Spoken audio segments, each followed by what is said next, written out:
Kalau pengangguran banyak, berarti kan inflasinya jadi turun. Ya kan, turun, GDP-nya turun. Nah, kalau mau naikin GDP-nya, berarti central bank harus turunin suku bunganya.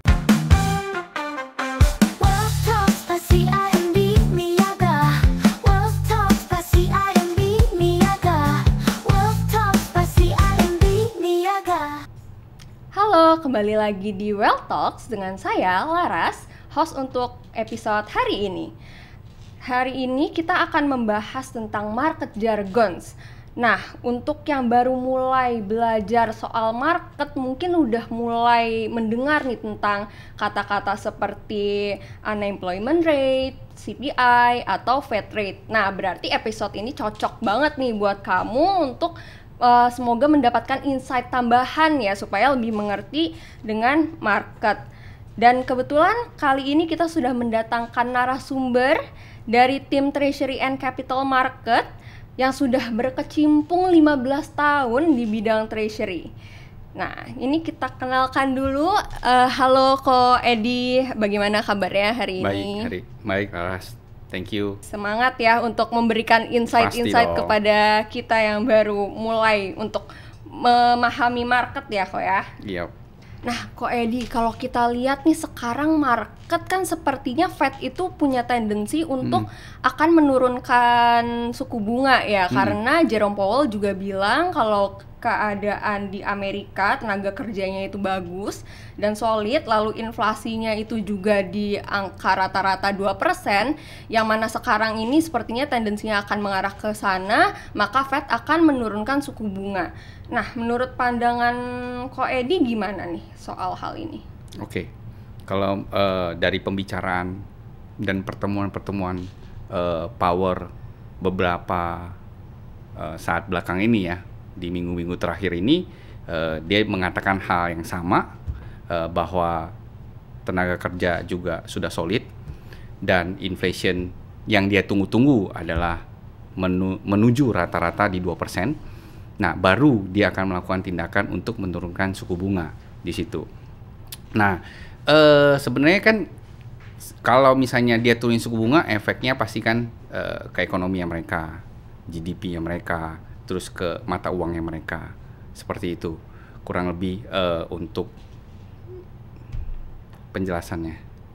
Oke, nah tapi ini kalau buat orang awam gitu ya, Ko Edi, mungkin kan kalau bahasnya langsung GDP itu berat banget gitu ya. Nah, kalau misalkan orang awam tuh bisa nggak sih sebenarnya memahami market tanpa, karena kan kita pasti harus berproses ya. Gimana sih kita sebagai orang awam supaya kita tuh bisa lebih paham market gitu?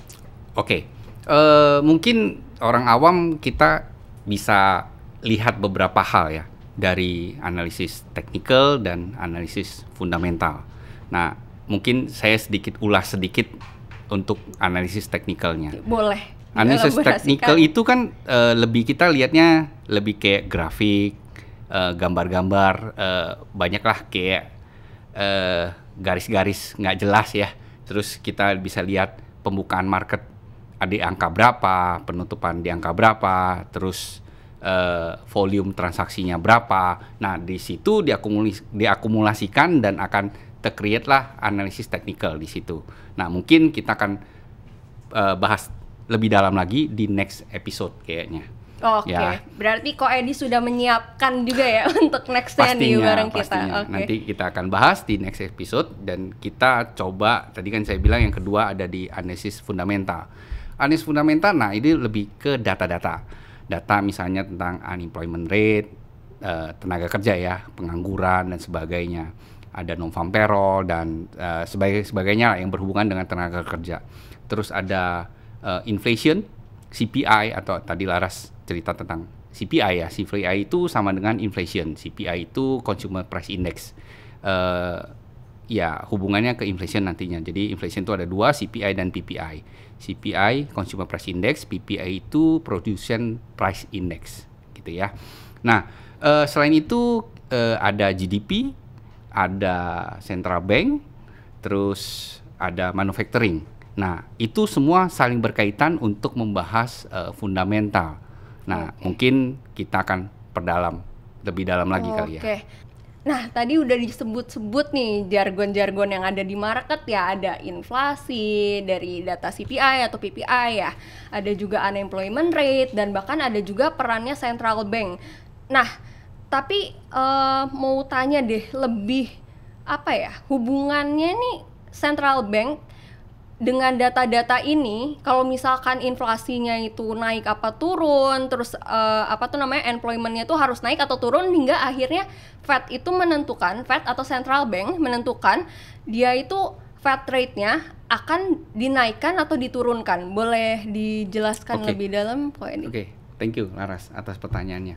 Oke, kita bisa lihat dari fundamental konsep ini yang simple. Jadi kita bisa lihat kapan kita harus beli dan kapan kita harus jual, ya. Kita bisa lihat dari mungkin kita mau bahas dari unemployment rate dulu atau data pengangguran.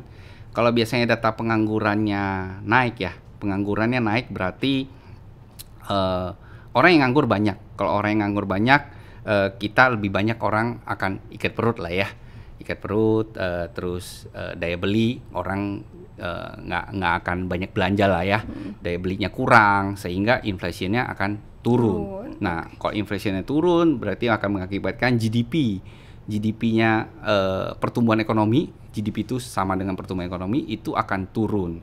Nah, dengan turunnya pertumbuhan ekonomi kan tidak bagus buat negara itu. Nah, berarti harus dinaikin. Biasanya setiap negara itu punya target-target tertentu tuh angka-angkanya tuh. GDP-nya mau berapa, inflasinya mau berapa, tingkat penganggurannya berapa, semua ada ukurannya.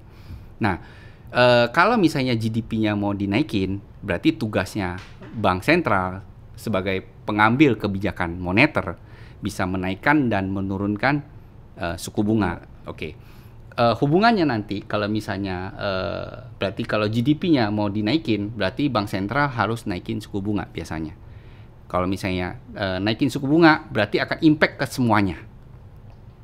Nah, naikin suku bunga berarti kalau naikin suku bunga berarti manufacturing ini berhubungan dengan pabrik biasanya. Pertumbuhan pabrik akan berkurang, ya kan? Pertumbuhan pabrik akan berkurang karena kan biaya cost terhadap kredit, bunga bank kan besar ya, mahal ya. Berarti kan otomatis orang akan lebih banyak kurangin lah, ya kan? Kontraksi dia, kurangin. Nah, otomatis pengangguran jadi rame nih, banyak. Kalau pengangguran banyak, berarti kan inflasinya jadi turun. Ya kan, turun, GDP-nya turun. Nah, kalau mau naikin GDP-nya berarti central bank harus turunin suku bunganya. Oke. Ya kan, turunin suku bunganya berarti kan kredit murah nih. Kredit murah berarti manufakturnya akan ekspansi. Nah, manufakturnya ekspansi berarti unemployment rate-nya jadi turun. Ya kan, kalau unemployment rate turun, inflasinya jadi naik. Naik inflasinya berarti GDP-nya, pertumbuhan ekonominya juga akan naik.